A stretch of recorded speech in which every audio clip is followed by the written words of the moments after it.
You grab your history textbook, flip to the chapter on the Spanish-American War, and immediately your eyes glaze over. Something about a ship exploding, some fighting in faraway places, and America suddenly having colonies.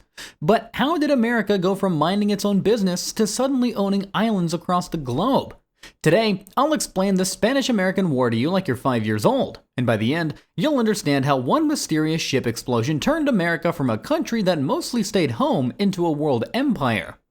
Picture this. It's 1898, and America is like that kid in class who's been sitting quietly in the corner doing their own thing. Meanwhile, across the ocean, Spain is like the old playground bully who used to be really tough but is now getting picked on by everyone else. Spain still owns some pretty cool stuff though, like islands in the Caribbean and the Philippines. And America is starting to think maybe it's time to step out of that corner and see what all the fuss is about. But before we get into the big fight, we need to understand what was happening in Cuba. Cuba is this beautiful island right next to America, and it's kind of like having a really cool neighbor's house that you can see from your bedroom window. For a really long time, Cuba belonged to Spain, but the Cuban people weren't too happy about this at all. Imagine if someone came to your house and said, "This is my house now, and now you have to do everything I say." That's basically what Spain was doing to Cuba, and the Cuban people were fighting back. The Cubans had been trying to kick Spain out for years. They wanted to be free and make their own decisions, just like America had done when it fought the British way back in 1776. But Spain wasn't giving up easily. Spanish soldiers were being really mean to the Cuban people, putting them in terrible camps and treating them horribly. When American newspapers heard about this, they got really angry. They started writing stories about how awful Spain was being. The newspapers wanted people to buy their papers, so they made the stories as exciting and upsetting as possible. This is called yellow journalism, and it got Americans really fired up about what was happening in Cuba. America decided to send a big, strong warship called the USS Maine to Cuba's harbor in Havana. Think of the Maine like America's way of saying, "Hey, we're keeping an eye on things here." It wasn't there to fight, it was just there to watch and make sure that American people in Cuba stayed safe. The Maine was huge and powerful with big guns and hundreds of sailors on board. It was basically America flexing its muscles and saying, "We're here if you need us." But then, on February 15th, 1898, something terrible happened.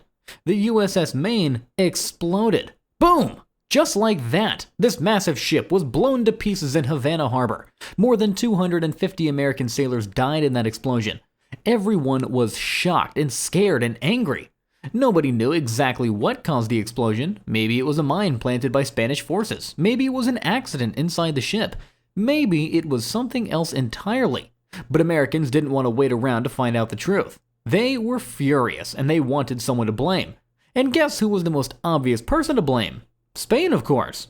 American newspapers screamed headlines like "Remember the Maine" and "Spain did it." Whether Spain actually did it or didn't do it didn't really seem to matter anymore. Americans started chanting "Remember the Maine, to hell with Spain." It became like a battle cry, the thing everyone said when they wanted to get pumped up for a fight. President William McKinley didn't really want to go to war. He was like the grown-up trying to calm everyone down and figure out a peaceful solution. But the American people were so angry and upset that they basically forced him into it. It's like when all the kids on the playground are yelling, "Fight, fight, fight," and eventually, even if you don't want to fight, you feel like you have to do something. So on April 25th, 1898, America officially declared war on Spain. Now, here's where it gets interesting. This wasn't just going to be a fight about Cuba. Once America decided to fight Spain, it realized that Spain had other territories too. Spain controlled the Philippines, which is a group of islands way over in Asia, thousands of miles away from America. Spain also controlled Puerto Rico and Guam. It was like discovering that the bully who was picking on your friend also had a bunch of other cool stuff that maybe you could take if you won the fight. The first big battle didn't even happen in Cuba. It actually happened in the Philippines, in a place called Manila Bay.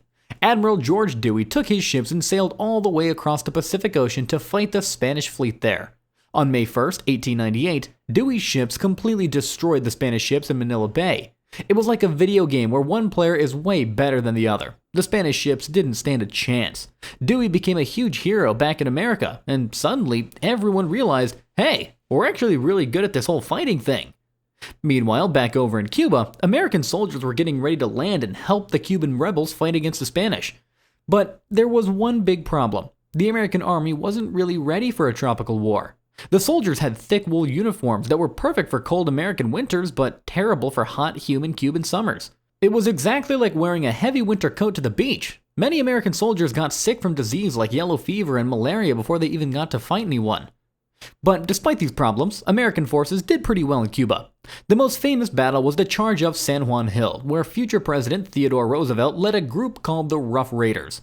Roosevelt was like that kid who always was ready for an adventure and never backed down from anything exciting or dangerous. He and his men charged up the hill and defeated the Spanish forces there. Roosevelt became a huge celebrity because of this battle, and it helped him become president later on. But the real heroes of the Cuban fighting were probably the Cuban rebels themselves, who had been fighting Spain for years before America even showed up. They knew the land, they knew how to fight in the tropical heat, and they did most of the actual work of defeating Spanish forces. The war, though, didn't last very long. By August 1898, just a few months after it had started, Spain was already ready to give up. The Spanish realized they simply couldn't win against America, especially when America was fighting them in multiple places at once. Spain just couldn't keep up. The peace treaty was signed in Paris in December of 1898. This treaty, called the Treaty of Paris, officially ended the war and decided what would happen to all of Spain's former territories. Cuba got its independence, which is what the whole war was supposedly about in the first place. But here's where things get complicated. America didn't just help Cuba become free and then go home. Instead, America decided to keep some of Spain's other territories for itself. America took control of Puerto Rico, Guam, and the Philippines. And suddenly, America went from being a country that mostly stayed within its own borders to being a country that owned islands all over the world.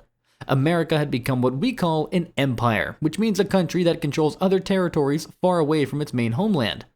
But not everyone was really happy about this. Many Filipinos had been fighting against Spanish rule, hoping to become independent just like the Cubans. When they found out that America was going to control the Philippines instead of letting them be free, they were not pleased at all. This led to yet another war called the Philippine-American War, where Filipinos fought against American control. It was like if someone helped you get rid of a bully, but then that someone decided to become your new bully instead. Back in America, people were divided about whether becoming an empire was a good idea. Some Americans, called imperialists, thought it was great that America now had territories all over the world. They believed it made America stronger and more important. Other Americans, called anti-imperialists, thought America was betraying its own values by controlling other people instead of letting them be free.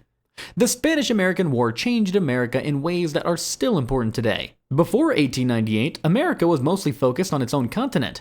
After 1898, though, America became a world power with responsibilities and territories all over the globe. Puerto Rico is still a U.S. territory today, more than 120 years later. The Philippines eventually became independent in 1946, but America kept military bases there for decades. Guam is still a U.S. territory and an important military base in the Pacific. This war also changed how Americans thought about their country's role in the world. Before the Spanish-American War, most Americans believed in staying out of other countries' business.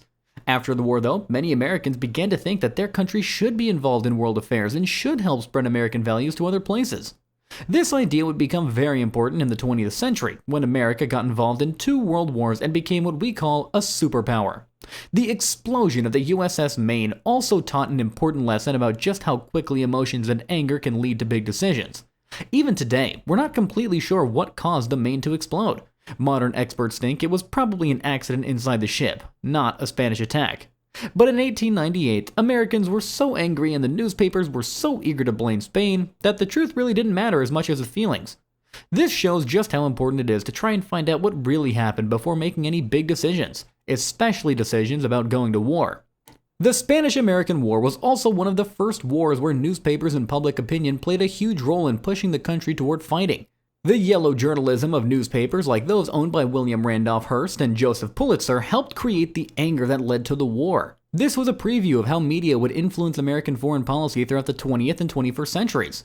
So, let's recap this whole wild adventure. America started out just wanting to help Cuba become free from Spain, but after a mysterious ship explosion made everyone really angry, America ended up fighting Spain all over the world and accidentally became an empire with territories from the Caribbean to Asia. The USS Maine exploded, Americans got mad, newspapers made everyone even madder, and before you knew it, America went from the quiet kid in the corner to the one with playgrounds on multiple continents. Now go forth and remember the Maine, you newly minted expert on accidental empire building.